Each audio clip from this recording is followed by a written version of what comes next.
Arzart, Light of Heaven, and 1. Who the hell's 1? Pycat, I guess. Pycat, I guess. Okay. And then, of course, on Mouse, we have Twista, instead of Fire. Kuroki, who is apparently not on the Mouse roster anymore, it's going to be G for stand-in today. Right, it's going to be Twista, Fire, G, Sing Sing, and Sexy Bambo. So Mouse playing with their usual four stable and then one other person. But G is a person that can definitely play any role. It's going to be interesting to see since G plays a very strong soul mid and Sing Sing is a soul mid player. But maybe G will play the hard carry in this case, which Kuroki has abandoned in his quest for another team.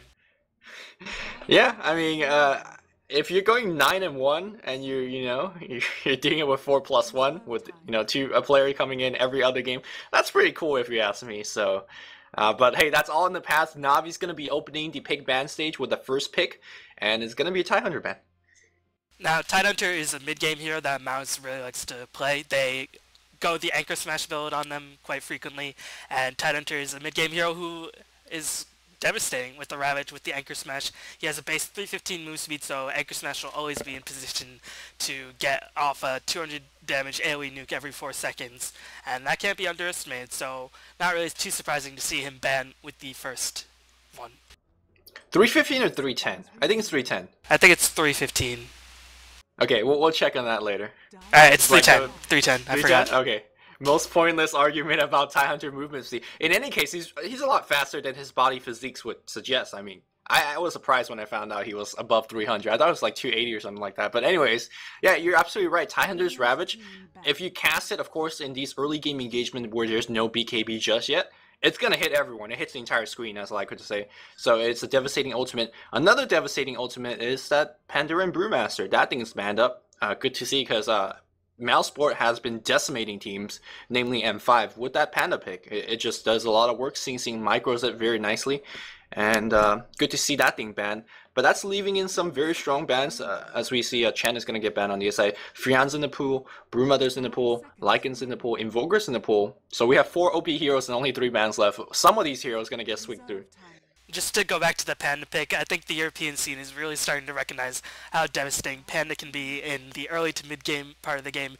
He's really game-breaking in that stage of the game. In the late game, you can sort of fight him a little bit more head-on, as you see the Lycanthrope ban.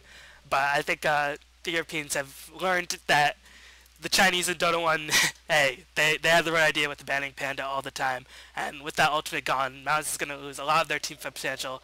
I know Panda right now is Sing Sing's favorite hero. He's mentioned it several times in his stream, with various other expletives expressing his love for that endangered species.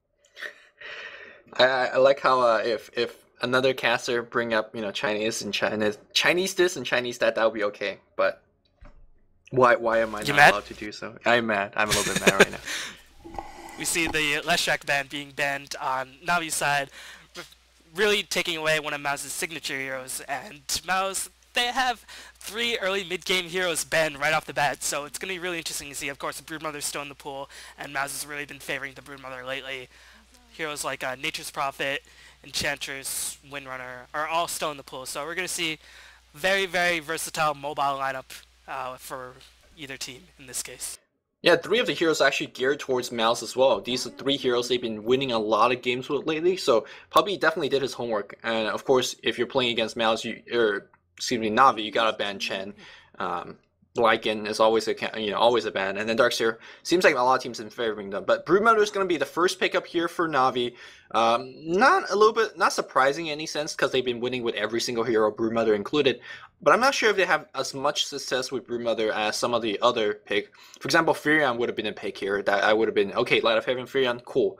But it's going to be a Broodmother, which can be counted as a pick yourself and also a ban, because Sexy Bambo has been doing a lot of dirty work with Broodmother lately, winning a lot of games by himself. He wins his lane. Whatever it's going to be a hard lane, going to be a long lane, he wins it, and then he carries. So getting rid of that weapon against Sexy Bambo and forcing him to maybe a 3-7 Furion might be pretty good. Right, and Broodmother, of course, is a hero that Mouse has been really successful with. Like you mentioned, I see the immediate counter being picked up in the form of the Sand King. Now, Light of Heaven usually plays a Broodmother for Navi, if I'm not mistaken, so I expect him to fare quite well, but we see the Nature's Prophet and Sand King being immediately picked up, And Sand King, of course, is quite a good counter against Brood Mother with the Sandstorm, the Caustic Finale, things like that. And his AoE potential is good against Brood Mother in the lane. And in terms of out-pushing Brood Mother, you have two strong heroes. You have Nature's Prophet to push other lanes. And meanwhile, we see Na'Vi, one of their signature heroes, being picked up, Night Stalker along with Dendi Invoker. So right now they have three very, very EXP dependent heroes, which is often the case with Na'Vi. All their heroes are quite EXP dependent, and usually you're like, oh no, how are they going to get all the experience? But Na'Vi usually finds a way, and we're going to see how they're going to manage to pull it off in this game. Probably a Jungle Enchantress going to be picked up for Na'Vi if it's not going to be banned by Mouz. Yep, I think you're right on point. Although, I mean, the Invoker, we always say that he's a very EXP dependent hero. I gotta say, if Dendi goes for the Exort Invoker, which he most often did not do, go for the Exort Invoker, that's not as EXP dependent as people suggest, because Exort Invoker, once you get to level 7, level 8, you're ready for engagement, because you have that one level of Cold Snap, you're doing a lot of damage, you have Sunstrike, which is one of the biggest nuke early game. So I think once Dendi hits 8, 7, he's going to be absolutely fine. But we'll see if that indeed he is going to be going for Exort Invoker. I'll be very surprised if he doesn't. There are few heroes as notorious as Dendi's Invoker, just saying. Yeah. So, and of course that hero has so much versatility. I'm more interested in terms of their laning. Like, how are they going to do this? Are they going to put Brood on the bot, and then what, dual lane mid with Night Stalker? Jungle, and then solo top? Yeah, it's going to be awkward, because all three of these heroes on Navi's side, they need solo levels, and you only have 3 lanes to work with. Right, so jungle heroes that might be picked up, we might see roaming Venge, might see a roaming Earthshaker, might see an Enchantress, which is probably the most common pick in this situation for Na'Vi, so I wouldn't be surprised to see Mouz banning it right off the bat. But they picked up a Windrunner, a hero who's very mobile, and right now it's going to be hard to kill Mouz's team, except for the Nature's Prophet, if he's locked down. Sand King is extremely hard to kill. Windrunner, very mobile, and meanwhile, we have extremely mobile heroes on Navi's side as well. Invoker, once he gets enough levels, if he doesn't go with the Quas Swex build right off the bat, if he gets enough levels, he'll be extremely hard to stop. Night Stalker, Brood Mother. So we're going to see heroes running all over the map, and it's going to be pretty chaotic, in my opinion. Yeah, Navi bans a Dragon Knight. This is a little bit surprising. trying to understand the minds of Puppy is somewhat difficult in times, and this is one of those times. Dragon Knight's not been a hero that's been really picked by any teams for that matter. I guess Absolute Legend picks it once in a while, but Mouz is not an Absolute Legend, as you might imagine. And I have not seen them pick Dragon Knight at all, so maybe this is from scrims, maybe this is just something that they're afraid of, but I have no idea about this Dragon Knight pick, or ban. Yeah, I can't really help you out here, buddy. It's just like, I guess probably Skirmish, maybe it's a hero that Mouz has been experimenting recently. Enigma, that's also a hero that makes a lot of sense in Navi's gameplay, and a hero who's quite XP dependent but can jungle, and it's really devastating in the mid game with his Maleficent and Black Hole, along with his demonic conversions. So Enigma is not really too surprising of a ban on this part. So meanwhile, Riki is going to be the last ban by Na'Vi. Riki is one of the other heroes, along with Brood Mother, who's probably the hardest late game carry that Mouz picks up, so not really too surprising to see Na'Vi ban it. One of the problems with Riki is that he doesn't have much AoE, which can be countered by Brood Mother and things like that, but Riki, in this case, the silence against Invoker, it would be pretty devastating, and maybe they just know that Mouz likes picking the Riki in general, so smart bans, except for the Dragon Knight. I'm not really too sure. I'm about to say that Puppy's just probably banning stuff that he doesn't plan to pick on, because if you look at their lineup right now, oh my god, what the hell are we doing? We're gonna see an anti-mage. We're gonna say, oh, Puppy's gonna be banning a couple of carry heroes because they don't need any more carries. They need supports, right? We got 3 solos already. All right, I'm putting out the microphone. I'm gonna sit here and watch the game. Because you're on your own V-balling. I don't know what the hell's going on right now. A V-ball and solo cast. Let's go. Anyway, yeah, gonna be really, really, really interesting lanes. And Navi's the only team that really makes this work. And when you say interesting, it's not bad, right? It's just in this case, it's interesting because you can't really say when Navi picks it, it's gonna be bad. They usually find a way to make it work out. But without their standard carry player Havost in the picture, I mean, Pycat, if that is Pycat, plays the main anti-mage. We're going to see Morphling be the pickup, and anti-mage fares quite well against Morphling, and so does Night Stalker, so I'm not really too sure about this. So does Shadow Demon as a pickup here, so if Invoker goes EMP Tornado, that's going to be great as well. Yeah, I'm going to quote Puppy here, or was it Art Style? people you okay there? I'm not sure if you there. Okay, he FK. Yeah, I'm gonna call Puppy or Arsa. I'm not sure who said it, but one of these guys said that there's no such thing as outpick. Now I'm not gonna argue or agree with that statement. There's no such thing as outpick, but that's just a direct quote. I'll let you guys look at the picks, and you tell me whether this is outpick or what are we watching here? As we see Broodmother, Invoker, Night Stalker, Anti-Mage, 4 of the biggest farmers in the game. And a Shadow Demon who has... Where's the AoE coming in from this game? From this lineup, I guess. I guess Invoker gives you AoE, but that's it. Of course, Mouseport has similarly a very EXP dependent lineup. We're probably going to go for a very, very long game, judging from the heroes that we see today. But again, this is Na'Vi. They probably do something crazy like a Vlad's Anti-Mage and push. That is a possibility as well. But looks like we're exiting out the pick ban stage.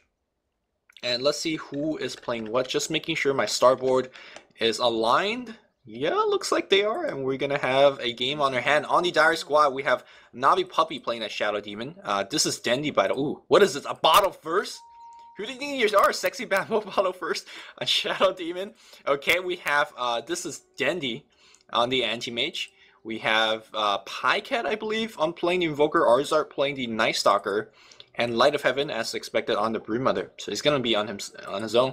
And on the other side here, we have Stan and G, which is G from there. And it's going to be playing the Morphling, the carry row. We have Sexy Bamboo playing the Sand King. He's playing support here. Wow. Getting the War. Sing Sing's going to be going mid with Death Prophet. We didn't talk about the Death Prophet pick. Didn't have time. Fire's going to be playing the Nature's Prophet. And then we have Twista playing the support Windrunner. So Death Prophet, we've seen teams like M5 has been really utilizing it and to actually doing a lot of dirty work. Most teams have not really been able to deal with Death Prophet. The way that he nukes the lane and pushes the lane, of course, Exorcism makes Death Prophet one of the better semi-carries, especially for intelligence heroes. And of course, being an intelligence hero, you could actually buy things like Mecha, you could buy things like late game hexes, give you a lot more late game versatility than one might imagine. So Mouz is going to be employing this hero for the first time, I imagine, or first time I've seen it, excuse me. Probably not the first time they practice or play with it.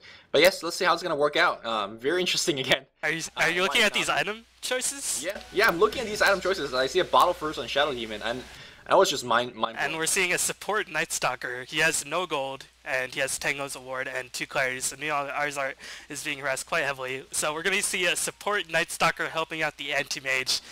I don't even know my world anymore. this is a little bit He's got a slow. He's pretty tanky. I think Puppy in Puppy's eye, and this is not a guess. This is the direct quote because I heard him say this. In his eyes, there's only 2 roles: carry and a support. If you're farming for 80 minutes, you're a carry. If you're not, you're a support. And he actually thinks Night Stalker is a support. Again, this is not what I think he's saying. This is what he said. So maybe that's why it's like Night Stalker support, pretty normal for him. Right. Meanwhile, on the top lane, Windrunner and Morphling should be able to have themselves quite well. Shadow Demon's going to pull that very, very first level 1 camp to stack it up, and he has the bottle first, so May's going to get some poison stacks. He's going to see a double jungle or a roaming Night Stalker. Not really too sure how this will work out, especially with the Anti-Mage left alone. This is very, very curious landing by Na'Vi, to say the least. Well, curious is one way to describe it. As we see, Puppy's going to be hitting level 2. Yeah, poison was his build. Oh, there's one more creep here. Don't block your camp. No, he's going to leave it block as we see a teleport going to top lane, or faking it. And here comes the Night Stalker trying to harass down the mid lane. Of course, we are seeing a Exort build from Invoker. Nothing too surprising here. On the bot lane here, a lot of engagement from Sexy Bamboo. This lane should be in the favor of Sexy Bamboo, although he did start out buying a pair of wards for himself. So maybe not. You know, if this is Pycat, then he's going to have a little bit of trouble in the top lane. So looks like mid lane with the Arzart constantly pressuring Sing Sing, Invoker should be able to win the lane quite easily. Oh, sorry, I said that it was Dendy Exort Invoker. So when I see Exort Invoker, I think Dendy. But no, it was Pycat. Sorry, thanks for correcting me. Yeah, okay. I'm not really too sure anyway. Looks like Arzart is going to jungle up with Puppy, try to hit level 2. Night Stalker is a hero who really doesn't need too many items. He just needs maybe boots and a bottle, or boots and urn, and stuff like that. He can still be a pretty effective ganker. He just needs a lot of levels in order to be effective. The first and second nights are the key, and if you don't get any action before then the third night, you're not going to have a good time. Yeah, I mean, Shadow Demon picked up some item. It's a Mantle of Intelligence and a couple clarities. So it is odd what they want to do. You talked about they need to find EXP somewhere, and they're trying their best to do so here. We see the bottle being passed to Night Stalker as well. This is completely legal, by the way. You could definitely do this. As we see Fire in the jungle, he's jungling it up, but he also keep teleporting all over the map, not only juking the casters, but also juking the players, hopefully on the other side, to make sure that, hey, I might be teleporting in, and you know, juking people out. Meanwhile, Sing Sing only really needs to get a couple of tank items, and then he can be really a mid-game force. And one of the problems with the crop ultimate is that once it's down, you can do a lot against it. I mean, once it goes back and retreats as 60 Momo is being harassed quite heavily, you get that immense heal bonus. So she is quite survivable even without that ultimate on. So can't underestimate that. Meanwhile, Anti-Mage is being harassed quite hard. He has 500 gold match pickup. Meanwhile, G, Staninj.G, is farming very well. Going to pick up the Ring of Aquila very, very soon. So right now, things are looking decently for Mouz. I mean, both team is not doing too much, but I think that favors Navi a little bit more because they do have some, you know, decent mid-game heroes, and all of them need EXP, especially this anti-mage Night Stalker dueling.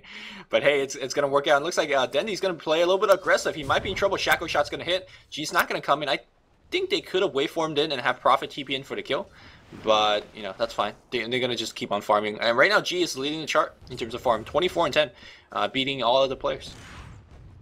Right, just checking out the farm on Invoker. Invoker has 13 and 14, so he's doing a nice job denying.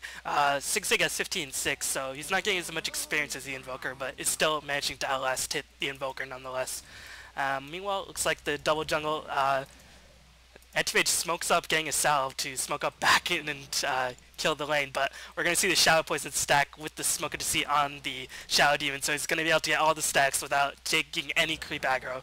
So nice job by Puppey, using something that is very exploitable in this game. Yeah, I'm still waiting for Valve to change that. I still think it's an exploit, but hey, you can see that he's using Smoke of Deceit, and then he's going to keep on stacking poison. He's going to find himself a quick level 4, maybe even level 4.5, and he could actually start ganking once he's going to deal with that. Let me see, yep. Level 4 immediately, and still a couple big creeps left. 3 big creeps left. He might even hit level 5, to be honest. No, just level 4, but that's still a lot of gold in the bank for the Shadow and can pick up the Boots of Speed. And if he does go for the Bottle Crow, then he'll be able to refill that and go on the ganking path. And there are a couple heroes on Mouz that you really want to lock down, Krob being one of them. Morphling, you know, you have some innate counters with the Anti-Mage and the Night Stalker, but you still want to pressure him a little bit. You can't let him farm so uninterrupted. G is not a player you want to let that happen to. Yeah, I mean, G's right now being, you know, deliver free farm. Twista's getting some free XP as well, and Anti-Mage is not really getting them help that much in return. And that's I guess the weakness, if you could say that, in this lineup. Like, who the hell is going to support Anti-Mage? Anti-Mage is not getting any farm, and more importantly, Morphling's getting way too much farm, and that's not good. As we see, Night Stalker's kind of roaming around, gets a dust. Looks like they want to kill against a Sexy Bamboo. Sexy Bamboo, by the way, is completely out of mana, so all they really need is to click and see. That's a free kill on Sexy Bamboo. All they need is a single slow, and I think they're coming in for that right now.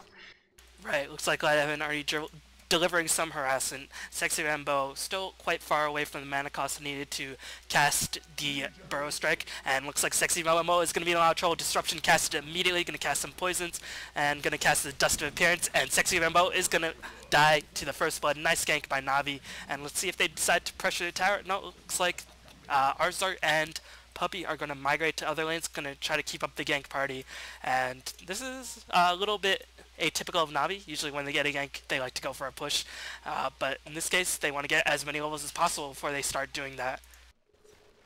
Yeah, one of the downside of pushing is actually you're clumping as 3 or 4, you're mowing down 2 or 3 creep wave, and no one's getting too much EXP to work with. And again, you have such an EXP dependent lineup. Also, for the fact that Navi doesn't have that good of a pushing hero. Sure, you have a Broodmother, but that's pretty much it. Night Stalker and Shadow Demon, not exactly the best pushers in game. As we see, that Puppey was able to steal a kill, a big creep kill with poison, so pretty big play if you ask me. But yeah, despite the fact that they're roaming and ganking, we have a level 5 Shadow Demon and a level 3 Night Stalker. Level 3 Night Stalker, generally a poor sign 7 minutes in the game, but in a game like this, it seems like it's working out fairly decently. Yeah, I mean, he's going to go for that support build, and Arzart is the support player. Most of the time, looks like Anti-Mage might be in a little bit of trouble, blinks out in the nick of time, but G is still having absolute free farm, just taking out his farm, 46 CS in 7.5 minutes. Pretty brutal. Meanwhile, Sexy Bimbo, 53, been able to eat some of those spiderlings. So Mouz, they are farming quite well, and they can't let, I mean, without any tower pushes or anything like that. Navi, I mean, they're looking okay right now, but if they leave Mouz uninterrupted for too much longer, then they're going to be in a bit of trouble. Yeah, I mean, there's only one kill right now, but there's 3 intense farmers already on the Radiant side. Sing Sing's not getting as much farm as I imagine him do so. Probably having a little bit of time due to the high DPS of the Sword Invoker, but he's still getting some. Very interesting to see the difference in terms of skill builds. We see, ooh, Puppey might be a little bit of trouble. He is shackled, right? Windrunner is going to pop a power shot, and Puppey self-disrupts. Will that be enough to save him? Is Furion going to teleport in? Puppey's going to go down for sure. A couple more physical hits going to do. Anti-Mage blinks in. G in a little bit of trouble. He is silenced, but he should be okay to run out. Windrunner should be fine as well. Shackle shot's going to hit on his face as well. Here comes G. Going to do a couple of right clicks. Anti-Mage already just blink. Still on cooldown. Do we have a silence on Sing Sing? Is he going to cast it right now? No. The Carrion Swarm is going to get the kill. So the gank goes the other way, and Radiant getting 2 kills in return. Very nicely done. Yeah, I'm not really too sure what Navi's game plan is. I mean, their game plan is to farm up the Invoker and the Anti-Mage and the Broodmother and do things like that, but their plan is to gank Mouz. This is what Mouz really does well, and they do really well in early game hero engagements and things like that. So maybe they're trying to beat Mouz at their own game, or knowing Navi, they probably have some ulterior motive in mind, try to get some ganks off so they can do some tower pushes and stuff like that. Meanwhile, it looks like Pycat has 2 of the components of the 4-staff recipe already built up, and looks like Puppey is going to drop. Sunstrike is going to be casted. It misses Sing Sing. A little bit of mistime on that play, and Sing Sing is going to be able to escape A-OK. Yeah, I mean, I think if that Sunstrike did hit, Mouse probably would, well, actually, yeah, it's a level 4, so he probably would have died, seeing that he was taking quite a bit of damage. Beyond the bot lane here, Sexy Bamboo and Light of Heaven trading a lot of hits. Here comes that, again, Night Stalker ganking. We're going to have a Dust and a Void. That's going to be it. Sexy Bamboo, I talked about how he's really good in terms of winning lanes. Not having such luck today. Light of Heaven and his ganking party has been shutting him down, and that's going to be a problem for Mouse, because they generally count on Sexy Bamboo to win his lane, and not only has he not won his lane, he's getting his tower pushed down. That's not a good sign for Mouse.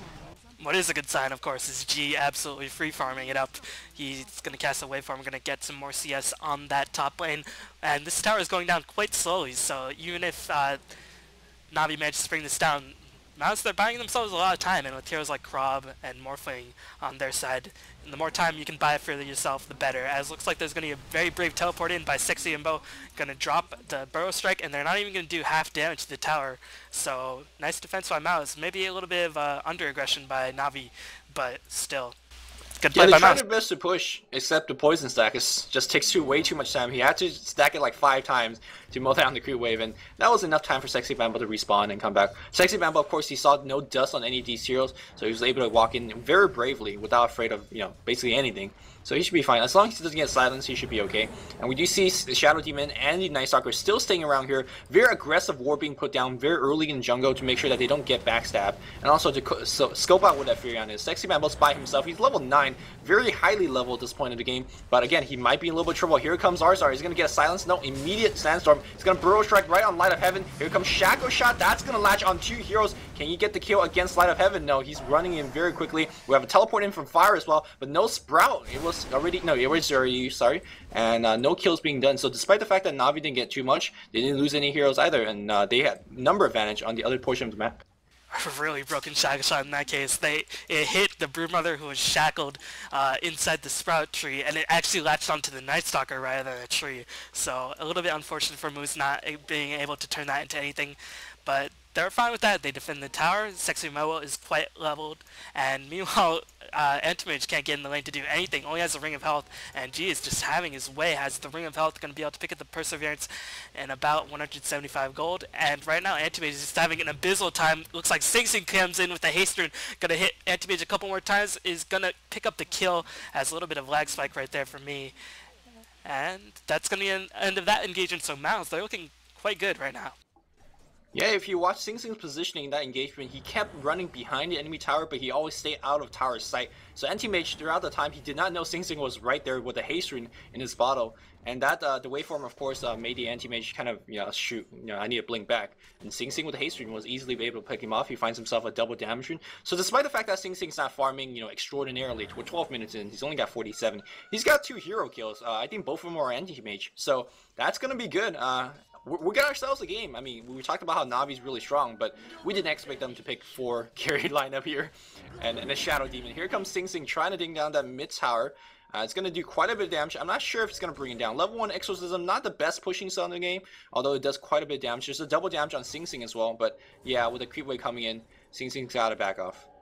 Meanwhile, just going over the last night with the Night Stalker, he managed to pick up, or he managed to gank Sexy Bambo twice, but that's pretty much it. He didn't manage to pick up much more gold after that. So, pretty mediocre first night, and he's only level 5, so he's really, really underfarmed. So this Night Stalker is not going to be too effective in the late game. But of course, you don't really need him to be. You don't really need him to have that silence available to cast on the Morphling, to cast on whoever he wants. And if he levels that up quite heavily, it'll still be a factor in these fights to come. But really, they need a lot more experience and a lot more gold on this Night Stalker in order for him to go on a ganking train for that second night, which I think is most crucial. I mean, there's definitely no precedence in terms of a support Night Stalker. No one haven't seen it before. But I think it's going to be okay. Sure, he's only got 2 kills, but you got to keep in mind, this is a support Night Stalker. I think the fact that he got 2 kills, or helped out in 2 kills, that's good enough for me. And of course he's getting even more dust, looking to shut down Sexy Bambo even more. Sexy Bambo, by the way, is going to be rushing that Blink Dagger first. We've seen some teams favor that strategy. As we see, Light of Heaven comes out right now, trying to go for a kill against Sexy Bambo. He's 1 hit away. He's out of mana, pops his magic wand, but goes down again. So that's going to shut down his, Blink Dagger aspiration. Light of Heaven, very patient. He just waited on his web, on his web. Sanking decided to walk out, and the Inacria. Arachnia. Arachnid.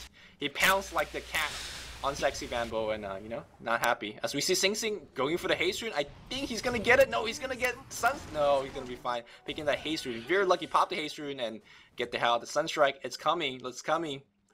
Is it? No? Alright.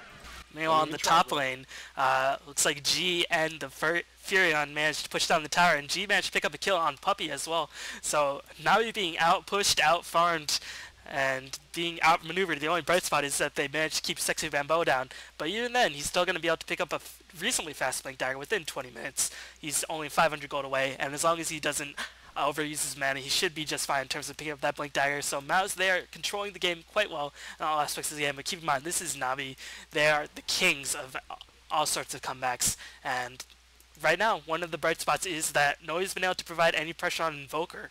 And Invoker is a hero you don't want to give any space at any point in the game. So if they let a high-level Invoker really get too powerful, then you can definitely be a thorn in the side of Mouz.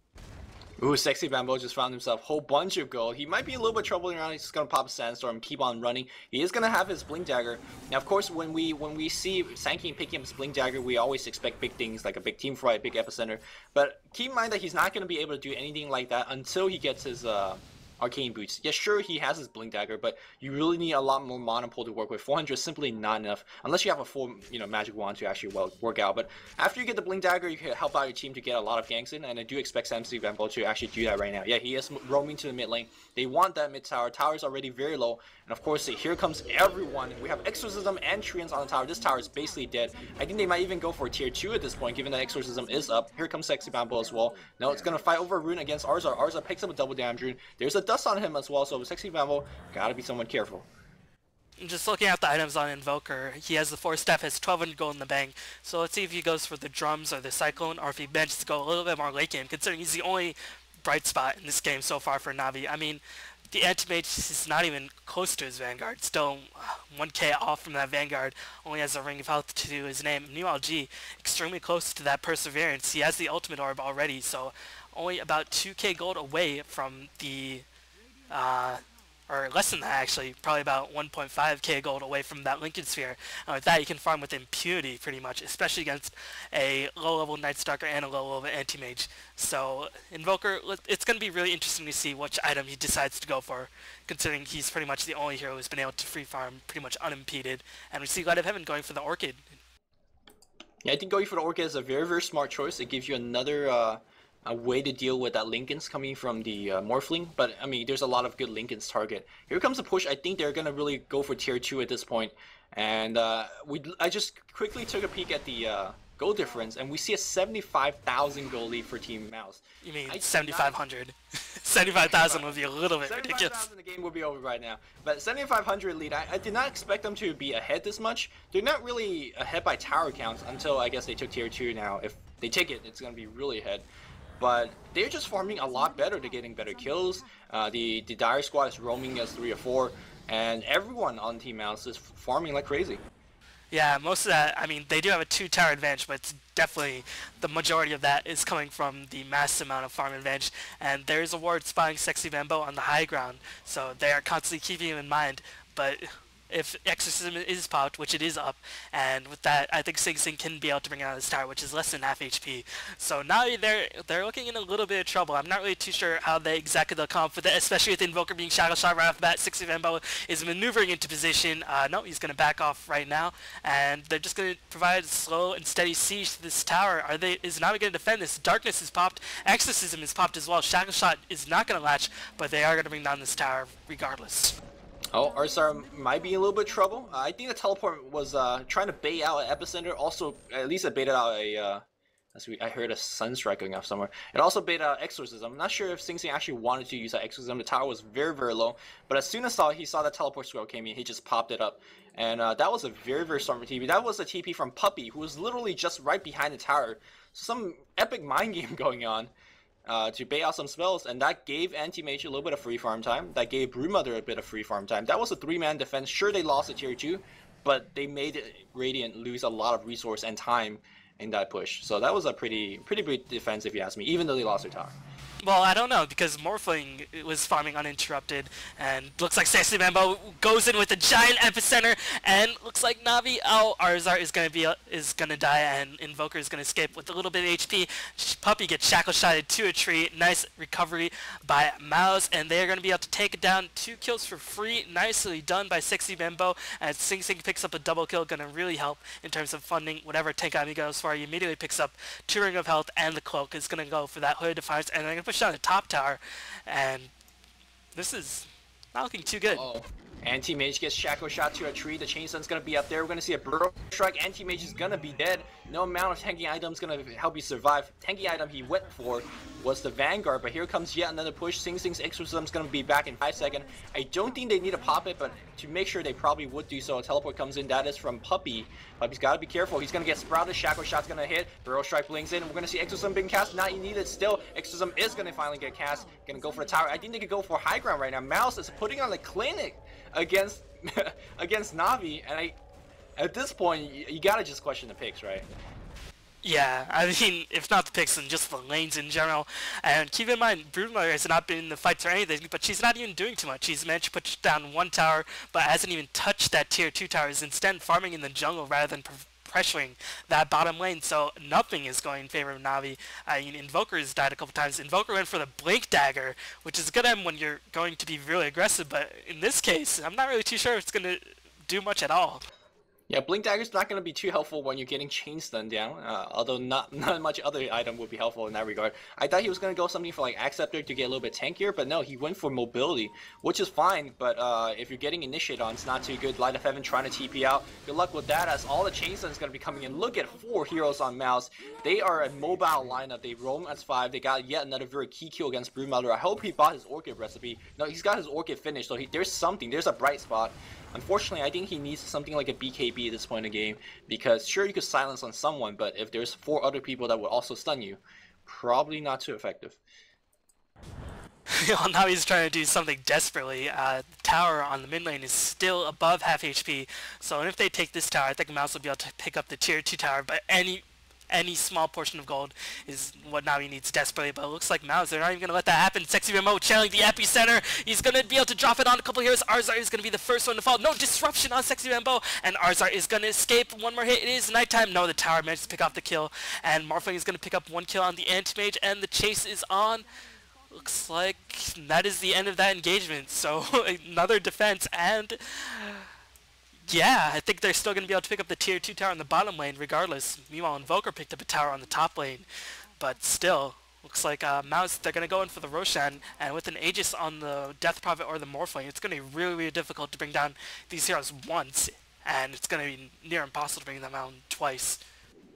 I mean, it's looking pretty bad for Na'Vi right now as we see Medallion Courage being purchased on and then used on Roshan. But I gotta say, Na'Vi's still playing very smart. Despite their losing fights, they're not losing everything. Of course, Invoker got a top tower, going for tier 2 as well. It's gonna be a very expensive Roshan in the sense that, hey, you got the Aegis. As we see it disrupt, the Aegis is gonna be there. Morphling picked it up.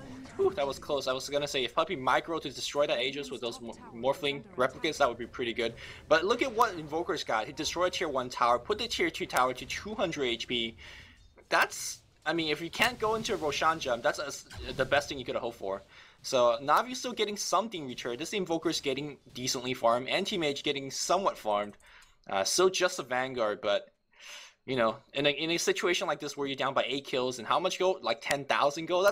That's decent. Again, this is Na'Vi. No team to be ever feeling like you have a big lead to, because they would always come back.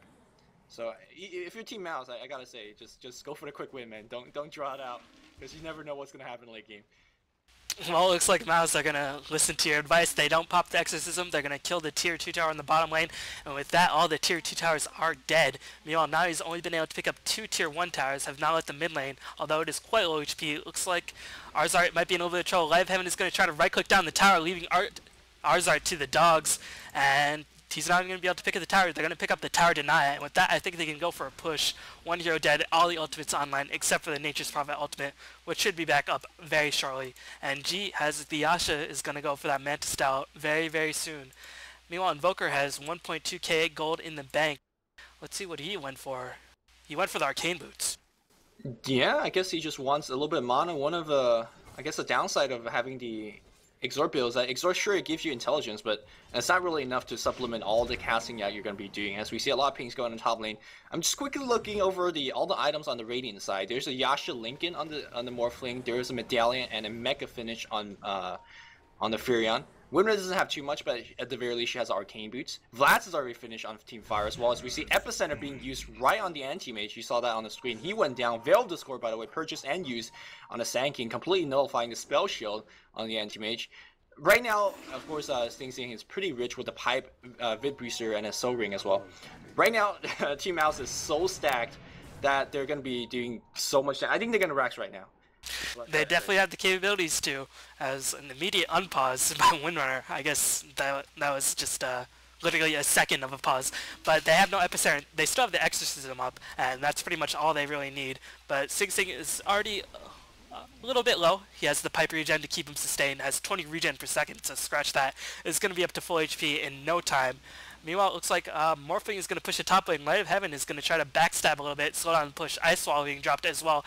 And all these poisons and summons and stacks are doing a lot of damage to the creep wave. But it looks like they might try to pick off Light of Heaven. Light of Heaven is going to try to escape. Looks like he's going to escape for now. Yeah, he's going to just pour it out. Don't want to find out exactly what's going on. He's going to... Ooh! As we see G trying to cancel the TP, no such luck. Here comes a push on the top lane. It's actually really hard to go up the high ground against a team like this. I did not imagine that Na'Vi would have a lot of counter pushing, but that Ice Wall plus a Poison Stack combo, that's look pretty good if you ask me. And oh my god, I need to turn down my window. Trees are summoned, Ice Wall being popped. Exorcism is unleashed as well, as they see the tower taking a decent amount of damage, and let's see what Na'Vi can do. They're going to draw the Glyph right now, but the Pipe is up. They're taking a lot of reduced damage for that magical damage. Meteor going to be dropped as well, and meanwhile Anti-Mage gets bursted down immediately. Sing Sing still at very, very high HP, and they're going to be able to pick up this tier 3 tower, and I'm not sure if Na'Vi can defend this Rex at all. Yeah, I don't think so. When Anti-Mage went down, they're not looking too good here, as the Rex now in trouble. There's another disruption on the Morphling. The best person you could disrupt, because you're getting the most damage and most stats out of that. As he's Morphling waveform backwards. So far, the Rex still stands. It looks okay right now, but of course, a very dire situation for Na'Vi, as we see these guys running in and out, trying to bait out a couple of spells, but it's not going to be enough. As we see melee Rex goes down, range Rex is going to go down as well. Mouz takes a convincing lead in game number 1, and they're going to back off, not losing a single person. Yeah, I'm not really too sure what Navi could have done any differently. I guess not sacrifice the anti-mage pretty much willy-nilly, as anti-mage calls the GG go next. A convincing game 1 victory for Mouz, and not really what we expected, as Mouz, they're one game away from securing themselves a 3-0 advantage in the Premier League 2. Meanwhile, Navi, they're going to try to fight to stay even in this game, as disconnects going around for Navi, so that's the end of game 1. Very, very surprising victory. Not really that Mouz won, more that in the manner Mouz won, which is pretty convincing. Yeah. Well, I'm not sure. Some Navi fans out there will be like, Mouz didn't win this. Navi just lost that. There's always people that would say things like that. But hey, a win's a win. Mouz gonna go into game number 2 with a 1-0 advantage. Sing Sing dodging that, Sunstrike like a boss. And well, I did not expect this. I can tell you that going into the broadcast today. Definitely not one of the things we noted in the key points. Navi picking up 5 extremely four carries and. Very, very few stuns and counter pushing in general. So yeah, nice job by Mouzing capitalizing on their strengths, which is one of the key points I mentioned for myself. So shouts to me. Yeah, shout to you. What did you mention? What was their strength? Early game push? Of course. Okay.